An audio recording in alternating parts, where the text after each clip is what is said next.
Hey there everybody, it's Matt. This is my channel. I do a lot of different things. A lot of it Star Trek-y, some of it just playing video games. Some of it is coffee. I realize I haven't done a Star Trek-y thing in a little while, so I thought I would maybe do like a state of the current. You know, there are some pre-order stuff that I can talk about, but I think mainly pre-order. I was actually, as you do, looking through Instagram and found something pop up from Entertainment Earth. And I shop on Entertainment Earth for toys every once in a while. Those and Big Bad Toy Store, both of those I kind of float around with, you know, buying various things. Just something that grabs me. Generally, that's how I collect Star Trek stuff. And, you know, Rift Trek stuff and MST3K stuff. I have a plethora of things that I collect. Star Trek is the biggest one. Star Trek and Rift Treks are both my biggest collector stuff. And it's just because I like stuff. I am a loot goblin both in-game and out-of-game. But I have specific things that I like. I mean, there are a lot of Star Trek things that I really don't want to collect. And there are things that I would love to go for.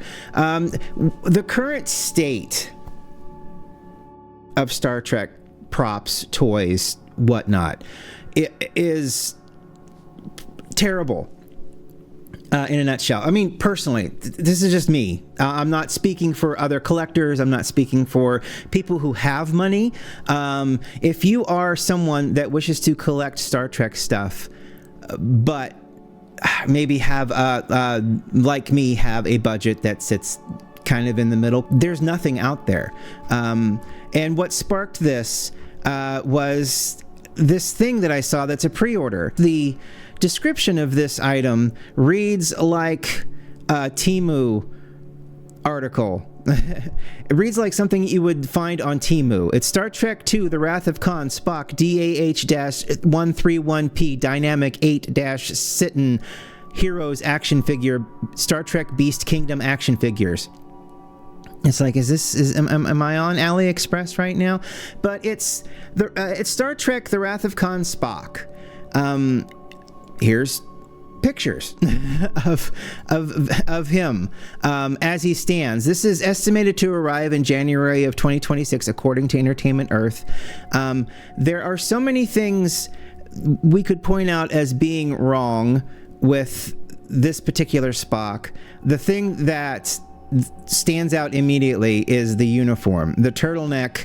It looks like he should be reciting the Ballad of Bilbo Baggins in the original Vulcan, but he's got many hands. He's got a lot of pointing hands. He's got the traditional Vulcan salute. He's got gloves that he used to work on the warp core in Star Trek II: The Wrath of Khan. He's got his normal things. He's even got a Star Trek phaser. It's a Type 2 phaser.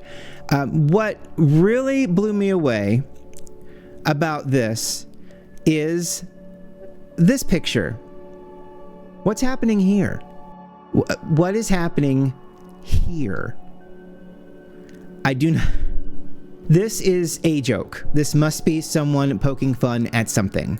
This cannot be a legitimate, oops, look what I did wrong. Oh no, how do you hold a phaser? Sincerely.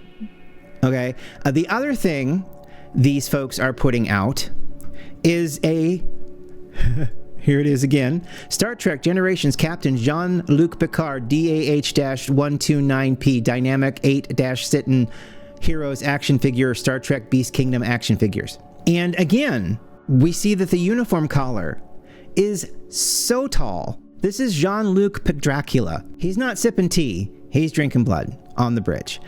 Now, this is what's really odd to me. We can kind of see here that he's got his sweater plus pants, you know, and the pants are not very dark. Again, these are supposed to be out January of 2026.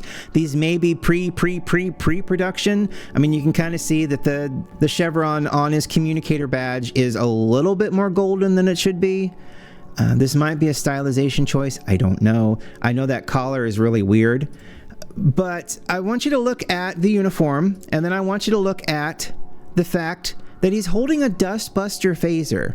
Correct me if I'm wrong, but by the time these came out, they had switched to the Cobra Head phasers.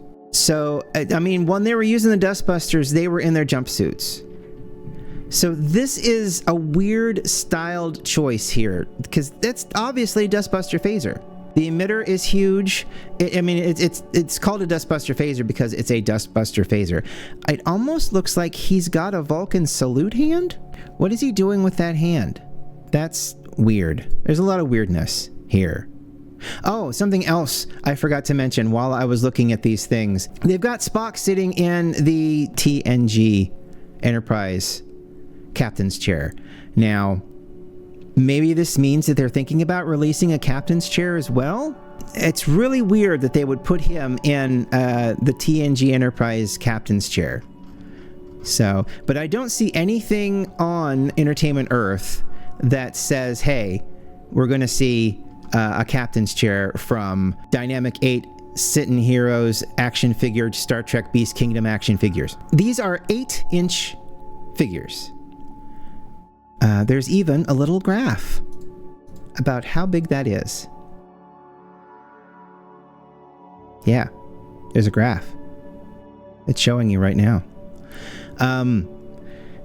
Which is weird. But this 8-inch figure that looks like it comes with 1, 2, 3, 4, 5, 6, 7, 8 sets, 9, 10? I guess including the hands he's wearing, 10 sets of hands and a backwards phaser. $82.99. Why? I mean, I can guess. It says free USA shipping right here on the Entertainment Earth website, which means they've probably baked in the tariff into this figure. So, I mean, it might be a $49 figure that they've baked the tariff into. Depending on where it comes from, that price can, I mean, that price is that's a Ticketmaster price. That's the price of the tickets and then all of their fees added on. So I think it's safe to say that this, if there were no tariffs going on right now like they are right now, this would probably be a $49 figure. But as it stands, it's $82.99 shipped from Entertainment Earth coming January 2026. And that is the problem. Right next to it is an actual next generation Type 2 Dustbuster limited edition phaser prop replica. It's coming in November of 2025. $604. Says free USA shipping. Doesn't matter when the thing is $604. And this is the problem that we're running into right now with Paramount licensing and these replicas. They're doing these limited editions. Back in the day, 1990s, we had Playmates doing a ton of tricorders, both regular tricorders and medical tricorders. Hand phasers. It was the Cobra Head phaser, but it was still a phaser, you know. And then we had a plethora of other things. You know, Diamond Select had their run of tricorders and phasers, and they didn't get to the TNG era phasers, but they've got so many here. Star Trek 3, The Search for Spock. Right here. Got a little Type 1 phaser on the top. Beautiful, beautiful piece. When there's batteries in it, it sounds amazing. It's got beautiful colors and lights. It's just a great piece. I love it. And this was Diamond Select. Diamond Select, gone. But prior to being gone, had these beautiful phasers. They were not limited edition. Here's the Wrath of Khan phaser. Right here. Had a little detachable Type 1 phaser. Magnetic. Boom. $49. Lights, sound, a nice clicky when you do this. Everything is twistable. Every button up here. Lights, display. It's a beautiful piece. $49. $49 when released. $50. They had a line of ships. Beautiful ships, amazing ships. The Sea was about to come out. They had painted it gold and made it a Comic-Con exclusive. And it's in San Diego, I think. I think it goes for like $500-600 now, but it's just painted gold plastic. There's no electronics in it or anything. but it was the last thing they released was that gold Enterprise C. They were getting to the point where they were going to put electronics in it and sell it as an Enterprise C, just like all of the other ships that they've released in that line. They had a Miranda-class Reliant down the pipe that they were showing CAD designs of. They pulled the plug.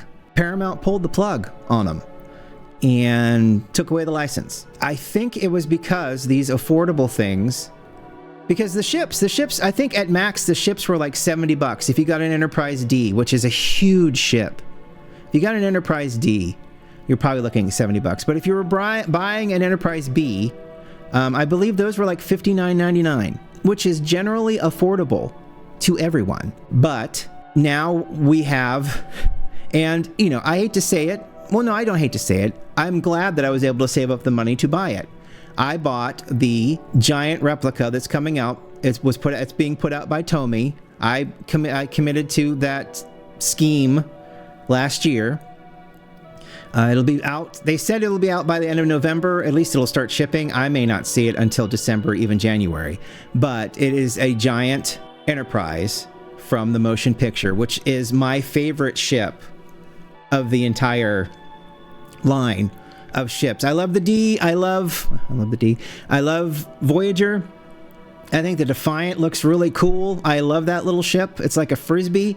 It tosses itself at everything. You know, the Reliant was a really cool kit bash. I even like the Enterprise C. I think that's really cool. The Excelsior class is a really cool looking ship. The Enterprise B was a great innovation that should have gotten more screen time and more pomp and circumstance than it did. Of course, I said the same thing about the Enterprise F when it came and went in Picard, but you know, what are you going to do?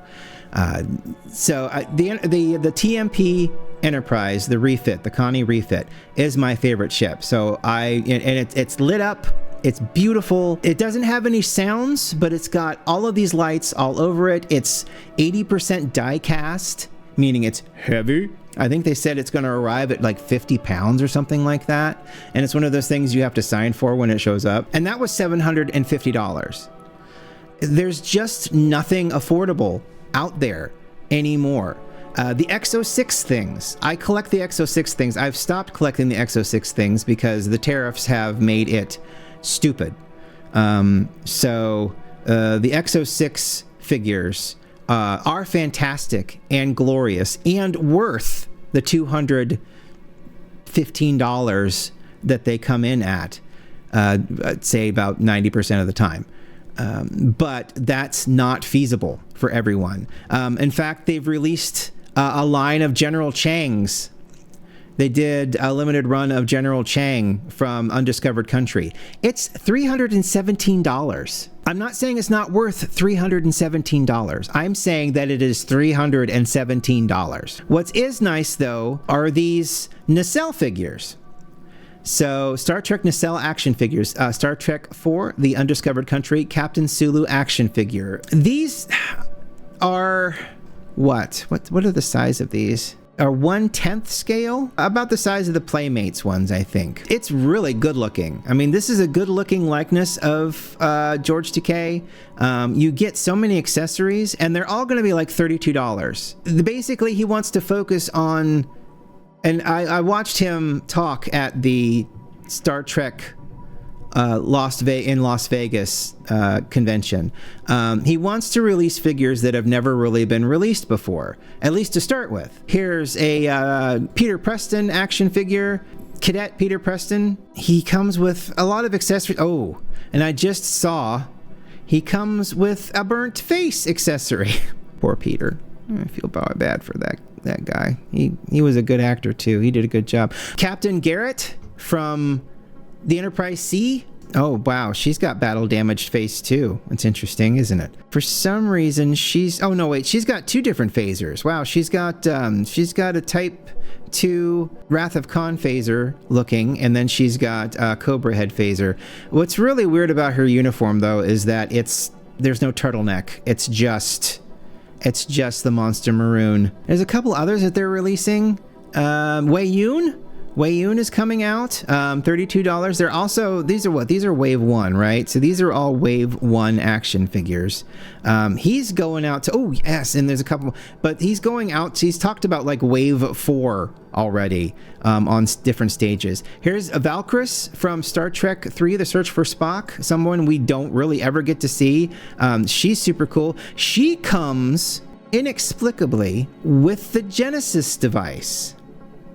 I'm looking at the packaging right now, and she's got the Genesis torpedo, she's got the Genesis activation console, she's got a Klingon tricorder, which looks fantastic, also a Klingon phaser and a batleth, but she's also got the green little, or the little blue card that she slips in to the ship's computer to transfer all of the data over to Commander Krug. I mean, they also said they're going to come out with a Captain Marcus. Let's see, do they have any more of the line down here? They got quite a few. They've only got the ones basically that they're releasing. These are arriving in November of 2025. There are far too many expensive things right now. I mean, we had kind of like this wonderful boom back in the 90s and early 2000s where Star Trek toys and props and collectibles were affordable. But now we're seeing a lot of collectibles that are out of everyone's reach. You know, the Exo 6 ones, like I said, exquisite, but over $200. Hand phasers, nice, but if you get a collectible one, that one's $600. The hypo sprays that I don't even think you can't even get a TNG hypo spray anymore.